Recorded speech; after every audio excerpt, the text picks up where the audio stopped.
Hello students, how are you students. आपको इस channel पर ना केवल graduation and post graduation physics के टॉपिक्स की सबसे आसान एक्सप्लेनेशन देखने को मिलती है, बल्कि आपको साथ के साथ ये भी बताया जाता है कि आपको एग्जाम में क्या और कैसे लिख के आना है, ताकि आप सिर्फ एक वीडियो देख के ही अपने नोट्स बना सके और एग्जाम्स में बहुत अच्छे मार्क्स ला सकें। इसी कैटेगरी में आगे बढ़ते हुए आज हम बात करेंगे मैकेनिक्स के एक और इम्पॉर्टेंट टॉपिक के बारे में, जिसका नाम है deduction of Newton's law of gravitation from Kepler's law. देखिए students, Newton's law of gravitation हमें ये कहता है कि इस यूनिवर्स की हर एक बॉडी दूसरी बॉडी को अट्रैक्ट करती है। किन्हीं भी दो बॉडीज के बीच में हमेशा यहाँ पर अट्रैक्टिव फोर्स लगेगी, जिसे हम बोलते हैं ग्रेविटेशनल फोर्स। और ये जो ग्रेविटेशनल फोर्स होगी वो डायरेक्टली प्रोपोर्शनल होगी product of the masses of the two bodies के, और इनवर्सली प्रोपोर्शनल होगी square of the distance between the two bodies के। फॉर एग्जांपल, अगर हमारे पास यहाँ पर एक सन है जिसका मास m है, और यहाँ पर एक प्लेनेट है जिसका मास स्मॉल m है, और सन और प्लेनेट के बीच में डिस्टेंस r है, तो ये दोनों बॉडी जो है, सन और प्लेनेट जो है, एक दूसरे के ऊपर एक अट्रैक्टिव फोर्स एक्सर्ट करेंगे, जिसे हम बोलेंगे ग्रेविटेशनल फोर्स। और जो ग्रेविटेशनल फोर्स का मैग्नीट्यूड होगा वो डायरेक्टली प्रोपोर्शनल होगा इन दोनों बॉडीज के मासेस के प्रोडक्ट के, मींस m इंटू m, और इनवर्सली प्रोपोर्शनल होगा magnitude of force to the square of the distance between these two bodies. यहाँ पर डिस्टेंस r है, तो अगर हम इन दोनों फैक्टर्स को कंबाइन कर दें तो F प्रोपोर्शनल आ जाएगा हमारे पास m बाय आर स्क्वायर। और जब हम प्रोपोर्शनैलिटी का साइन हटाएंगे तो यहाँ पर एक कांस्टेंट लगेगा, और वो कांस्टेंट होगा हमारे पास कैपिटल G, जिसे हम बोलते हैं यूनिवर्सल ग्रेविटेशनल कांस्टेंट। तो इस फॉर्मूला को हम बोलते हैं न्यूटन्स लॉ ऑफ ग्रेविटेशन। हम इस लॉ को केपलर्स लॉ की हेल्प से बहुत इजीली डिड्यूस कर सकते हैं। केपलर सर ने 3 लॉज दिए थे प्लैनेटरी मोशन के। इस न्यूटन्स लॉ ऑफ ग्रेविटेशन को हम एक्चुअली केपलर के 3rd लॉ से डराइव करेंगे। तो स्टूडेंट्स, आइए देखते हैं कि अगर एक क्वेश्चन आपको एग्जाम में पूछा जाता है तो इसकी थ्योरी को आप कहां से स्टार्ट करके आएंगे। आइए अब वो देख लेते हैं। Consider a planet of mass m moving around the sun in a circular orbit of radius r।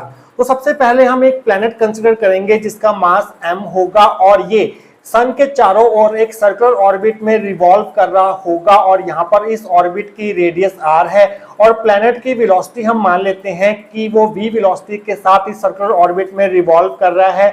जो वेलोसिटी की डायरेक्शन होगी वो किसी भी पॉइंट पर टेंजेंशियल होगी सर्कुलर ऑर्बिट के। The centripetal force F required for making the planet to revolve in the circular orbit is given by. देखिए स्टूडेंट्स, अगर आपको किसी भी ऑब्जेक्ट को सर्कुलर पाथ में रिवॉल्व करवाना है तो वहां पर आपको सेंट्रीपिटल फोर्स की जरूरत पड़ती है, और यहाँ पर जो सेंट्रीपिटल फोर्स होगी उसका फॉर्मूला हमारे पास क्या होगा, mv²/r। तो इतना फोर्स चाहिए होगा अगर आपको प्लैनेट को रिवॉल्व कराना है इस सर्कुलर ऑर्बिट में अराउंड द सन। ये हमारी फर्स्ट इक्वेशन होगी। Let t is equal to time period of revolution of the planet. अब यहाँ पर हम मान रहे हैं कि जो t है वो टाइम पीरियड ऑफ रिवोल्यूशन है प्लैनेट के लिए। टाइम पीरियड होता है कि एक रिवोल्यूशन कंप्लीट करने में कितना समय लगा। मान लीजिए प्लैनेट अभी यहाँ पर है, तो यहाँ से दोबारा एक रिवोल्यूशन कंप्लीट करने पर वापस इस पॉइंट पर आने पर जितना टाइम लगेगा that is known as time period. और टाइम पीरियड को हम कैसे फाइंड करेंगे, distance covered in 1 revolution divide by velocity of the planet. एक रिवोल्यूशन में ये प्लैनेट कितना डिस्टेंस कवर करेगा, जितना इस सर्कुलर ऑर्बिट का सरकमफेरेंस होगा, क्योंकि ये सर्कुलर ऑर्बिट है तो इसका सरकमफेरेंस होगा 2πr। तो distance covered in 1 revolution will be 2πr divided by velocity, that will give you time period of revolution of the planet. तो क्रॉस मल्टीप्लाई करके यहाँ से v की वैल्यू आ जाएगी 2πr बाय कैपिटल T। ये हमारी सेकंड इक्वेशन होगी। इस v की वैल्यू को आप यहाँ पर सब्स्टिट्यूट करेंगे तो आपको मिलेगा, using 2 in 1 we get f is equal to m by r।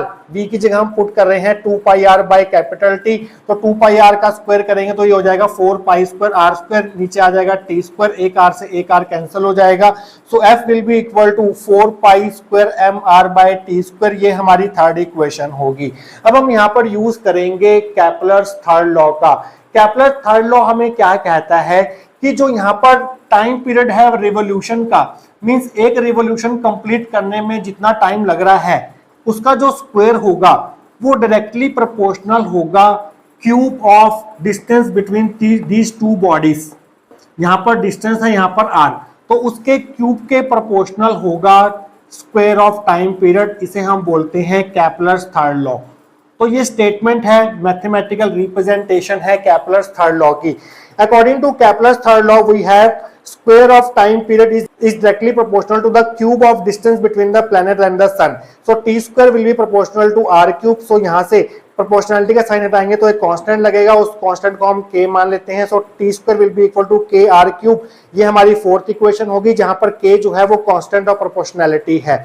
तो हम क्या करेंगे, इस t square की जगह के आर क्यूब पुट कर देंगे, तो आप लिखेंगे using 4 in 3 we get f is equal to 4 pi square M R, ऊपर ऐसे ही रहेगा, नीचे टी स्क्वायर की जगह हम पुट कर देंगे के आर क्यूब। तो यहाँ पर r से r कैंसिल हो गया तो यहाँ पर r स्क्वायर रह जाएगा। So force will be equal to 4 pi square by K M by R square. ये हमारी फिफ्थ इक्वेशन होगी। देखिए स्टूडेंट्स, ये हमारे पास सेंट्रीपिटल फोर्स है F।